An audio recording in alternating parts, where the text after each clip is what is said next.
Oh, I have an idea. I have an idea. Oh, come on. Rita, Rita, Rita, Rita, Rita, Rita. Where are you, Rita? Oh, where is she? What are you doing? Oh, hello. Good morning. You've got to get up because I've got the best idea. We're going to put a big speaker, a really big speaker in the small room. You excited? What? I'll see you in the briefing room in 5 minutes. All right? Good. Let's go. Woo, yeah. Welcome to today's briefing. As you know, we are looking to do something rather special. Something that they said couldn't be done. Something that the Steve Guttenberg said, don't do it, it's not a good idea. Yes, well, hi-fi Gandalf, let's see what we can do about that. What we have, of course, is a very small room. It is 6 meters in length, and it is 2.5 meters in width. It is tiny. The seating position for listening is near the center. We need to do that because we want to cut down the bass resonances and sit near the null, because any big speaker that we put near the front wall is going to put out a lot of bass. And we don't want a lot of bad bass, we want a lot of good bass. To help reinforce it slightly, because we are on that bass null, we're going to put some bass traps behind the seated position. We're also going to put some bass traps along the front wall, and also we'll put some broadband absorbers against the side walls for first reflections. That is going to be our setup in our small room, but the question is, what will be the speakers? What are these speakers here? Do we go for something maybe like a Tannoy Eaton? It's got a big concentric 10-inch driver. That could work, but I feel like we can only do this experiment once. Let's try something much bigger, something extreme. How about something with, maybe 2 or 3 bass bins, or big drivers, and maybe a nice dispersion that comes out into the room. But yeah, maybe that wouldn't be so good because there'd be too much bass. We've got to have it controlled. So what do we go for? Maybe open baffle? Nope, not enough room for that. Panel speakers? Not enough room for that. We need something that works against a corner and a wall. A corner and a wall? Rita, by Jove, I've got it! We're going to get some Klipsch Cornwalls. Not only are they going to work, sort of, in a small room against a corner and a wall, but they're also bloody massive!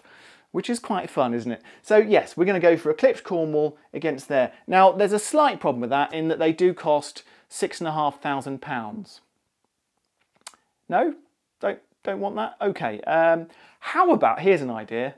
How about getting Klipsch Cornwall 3s? It's the previous generation Klipsch Cornwall. It's about half the price of Klipsch Cornwall 4. And we can still do the experiment with a massive speaker. Rita, look, I know it's a lot of money.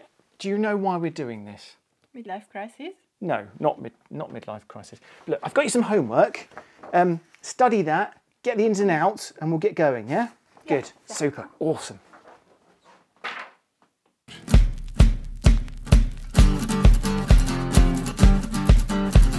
Haters and cheaters and sweet-talking lovers, it's backwards. So settle with a compromise of losing everything inside. It's backwards, backwards. Welcome to Small Room Audio. Today we're trying out the age-old test. Big speakers, in this case very big speakers, in a small room. So where to begin? Let's talk about practicality first. Getting a big speaker into a small room can be tricky, and once they're there, frankly, they are a massive pain in the arse to move. That makes positioning difficult if you have something as big as this, plus you can't put them away once you're done with them. They literally become part of your space. So WAF, or wife acceptance factor, or perhaps we should say PAF, partner acceptance factor in this day and age, will likely be pretty low. You've got to love audio to love a big speaker. It's also pretty easy to damage something like this. A real walnut wood veneer for the Cornwall is rather beautiful to look at, but it's also very easy to scratch. I'm saying that from experience.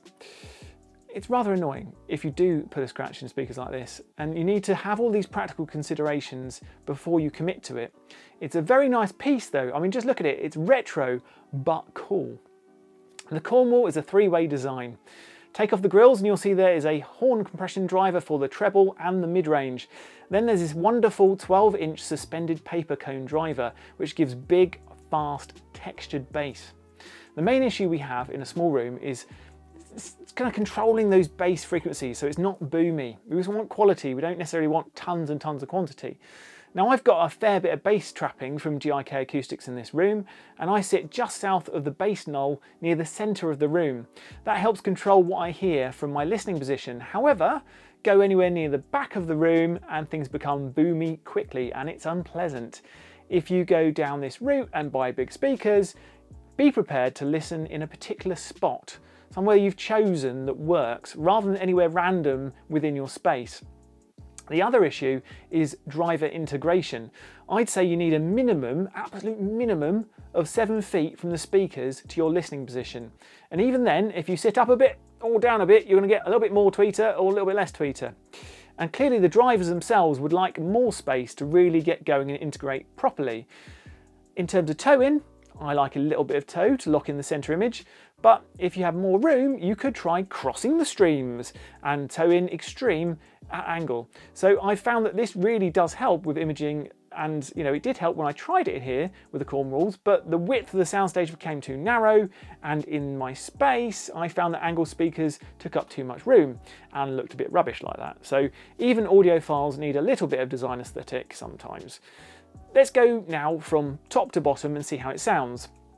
The treble is actually very pleasant. It's not aggressive, it doesn't blow off your eyelids, it's not that sort of sound at all. And you'd associate that more with older Klipsch speakers. It is, however, tipped up a little. This does give you the classic V-shape sound that you get with Klipsch, but it's by no means aggressive or shrill. In fact, it balances articulation and attack very nicely. The mid-range is slightly recessed, and I feel like this potentially is one area of weakness with the Cornwall 3. It lacks the clarity of more modern speakers in vocals. And they aren't as involving as many bookshelves, including the Dynaudio Special 40 and Bowers & Wilkins 705 S2, which are fan favourites here at Small Room Audio. They're much more clean and sort of also engaging in their sound than the Cornwalls. So if you intend on mainly listening to solo singers or the spoken word, you may wish to explore other options. Although I can say the vocals are very big. At times they almost sound like there's a massive head right in front of you. It can be a little bit cartoonish at times, but it is something that's unique to the sound of the Cornwalls. The bass is excellent, big, quick, textured, exciting, but not overly exaggerated. It's simply fantastic. Tone is also pretty good, although I'd probably pick warmer equipment with the Cornwall to get the best from it. So I suggest maybe a tube amp. I use a Line Magnetic 508 IA, but also had success with the Schiit Freya and Schiit Agir, and that was a really great match for these speakers. We haven't really mentioned the most important and impressive part of the Cornwalls, and that's their insane, and I do mean insane, dynamics, scale and speed. They are a big speaker and they sound big. You feel the music, and it's very different listening on these than it is on a small pair of bookshelves. They've got sensitivity of 102 dB, and when you listen to something like an orchestral piece, it simply takes flight on the Cornwall, providing delicacy on those quieter passages whilst delivering this kind of genuine thump and violence when it's needed. It really is fantastic to listen to. It's like a crescendo of sound.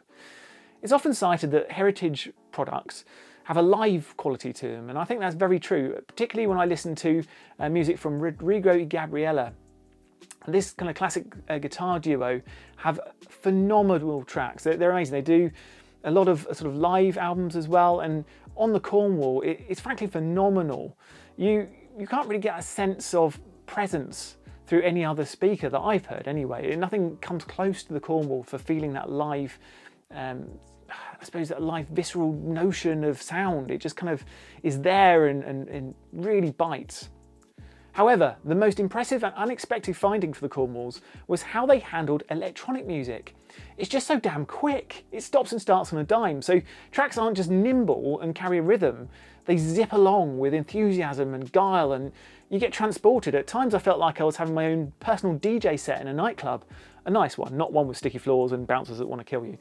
But it really is something special, an experience that I really, really enjoyed for electronic music. How about imaging and soundstage? Okay, so this is where things go a little bit wrong. They start to fall apart a bit. The imaging is okay. I suspect it would be much better in a bigger space, but in a small room, we get left and right and we get center locked in, but not that much accuracy in between. Soundstage is very much 2D and flat. It's like being several rows, maybe like 10 or 15 rows back in an auditorium. It's still a nice experience, but you're not going to get that holographic sound out of them, particularly when compared to a small concentric driver, like for example, this one on a 4-inch tannoy. That's the tannoy Autograph Mini. I'll be doing a review of this soon, but this does the opposite. This doesn't give you scale, but it gives you an amazing holographic image. The Cornwalls are on the other end. It doesn't do that. So that little fella has it all over the Cornwalls imaging and soundstage. So if you're buying for that, you might want to look for a bookshelf. If you're buying for scale, then you might want to go for the Cornwall. But you do need to have space to really make them sing for imaging, I would have thought, although I haven't been able to test that because I have a small room, not a big one. And that probably takes me to my final thoughts. It is possible to make big speakers work in a small room, but you need a fair bit of thought and a lot of effort required to make it work and sound good. However, I do always get that nagging feeling I'm not really getting the best from these speakers because this isn't really the environment that they're meant to shine in. Small rooms are not what they're designed for. It's not their true home. So at this price, which is expensive, and given the compromises you will have to make, I can't really recommend such beasts for a small room. But then again, I have owned these for 2 years. Other speakers have come and gone on my hi-fi conveyor belt. I've tried to figure out what I like and what I don't like, but they've stayed. Well, there are 2 reasons why. Firstly, I find that the Cornwalls are very revealing of source equipment. Out of all my speakers, these ones are a reviewer's dream, as they very quickly show you how components change sound characteristics, so they've become my go-to for assessing electronics such as DACs and amplifiers. Secondly, they give me something different. The majority of what I review are bookshelves, and although they sound different flavours from one another, they are never this different. They can't give you visceral. They're like a 5-star posh meal at a swanky restaurant, whilst this, the Cornwalls, well, they're a Viking feast you rip apart with your hands. And on that note, I think we're probably done. So if you like this video, please do like and subscribe, and we'll see you back here very soon.